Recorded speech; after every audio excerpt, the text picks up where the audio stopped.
मिराज शासकीय वैद्यकीय महाविद्यालय सिव्हिल हॉस्पिटल परिसरातील इसापुरे हॉस्पिटल व ईदगाह नगरकडे जाणाऱ्या वळण रस्त्यावर खासगी इंटरनेट केबल टाकण्यासाठी चांगला डांबरी रस्ता उखडण्यात आल्याच्या प्रकरणाने आता गंभीर वळण घेतलंय।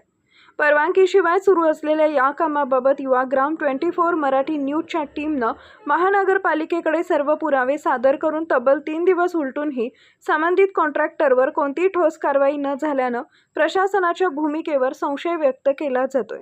युवाग्रामच्या टीमनं संबंधित अधिकाऱ्यांच्या निदर्शनास हा प्रकार आणून दिल्यानंतर सुरुवातीला अधिकाऱ्यांनी मोठा अधिकारीपणा दाखवत संबंधित कॉन्ट्रॅक्टरवर गुन्हा दाखल करण्यात येईल, दंडात्मक कारवाई केली जाईल, तसेच उखडलेला रस्ता तात्काळ पूर्ववत करून घेतला जाईल असं आश्वासन दिलं होतं।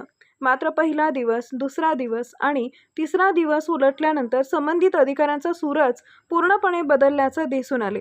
जनतेच्या करातून तयार झालेला चांगला डांबरी रस्ता कोणती वैध परवानगी न घेता खाजगी कंपनीकडून उखडला जात असल्याचा आरोप होत असताना प्रशासनानं कठोर भूमिका घेण्याऐवजी प्रकरण दुसऱ्या अधिकाऱ्याकडे ढकलल्याचं समोर आलंय। संबंधित अधिकाऱ्यांशी संपर्क साधला असता मी मीटिंगमध्ये आहे, नंतर कॉल करतो असं सांगण्यात आले। मात्र त्यानंतर कोणताही प्रतिसाद देण्यात आला नसल्याचा दावा करण्यात आलाय। या प्रकारामुळे महानगरपालिकेतील काही अधिकारी आणि संबंधित कॉन्ट्रॅक्टर यांच्यात मिलीभगत तर नाही ना, असा संतप्त सवाल आता नागरिकांमधून उपस्थित होत आहे।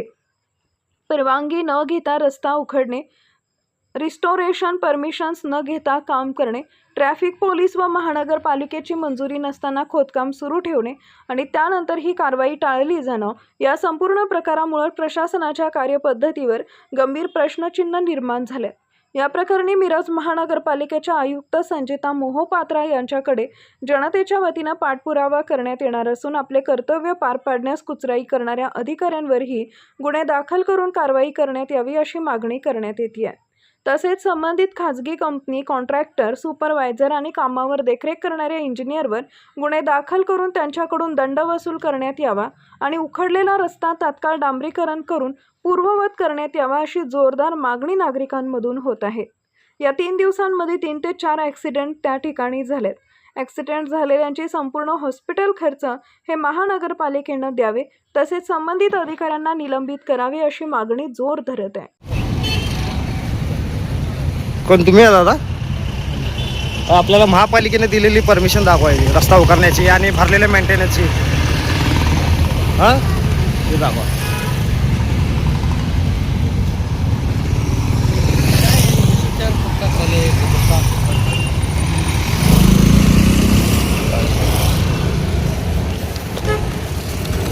महापालिकेची पाहिजे,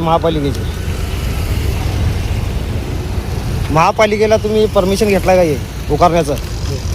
दाखवा ते महापालिकेचं, हे महापालिकेचं दाखवा। महापालिकेकडनं हे रस्ता उकारण्याची परमिशन घेतलेली ते दाखवा। हे भारतीय राष्ट्रीय राज्यमार्गाचं आहे की नाही? आणि महापालिकेची परमिशन घ्यायला लागते रस्ता उकारण्याची, मेंटेनन्स भरलेल्याची, ते कुठं आहे तुमच्याकडे परमिशन? ती दाखवा। लावा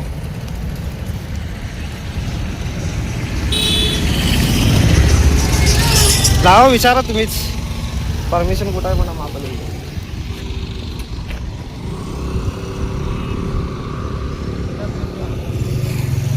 आणि असं केल्यानंतर परत हे डांबरीकरण होणार नाही काय? हे असंच सोडून जाणार? हां हां,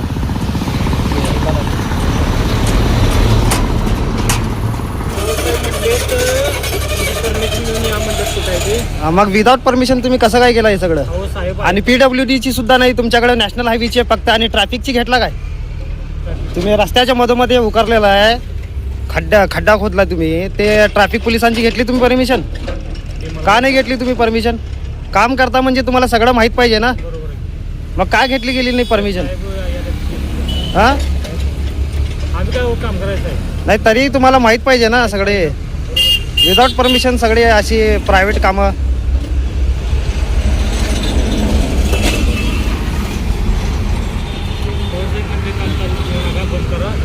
ते आता पवार साहेबांचा फोन आला, आता गुन्हे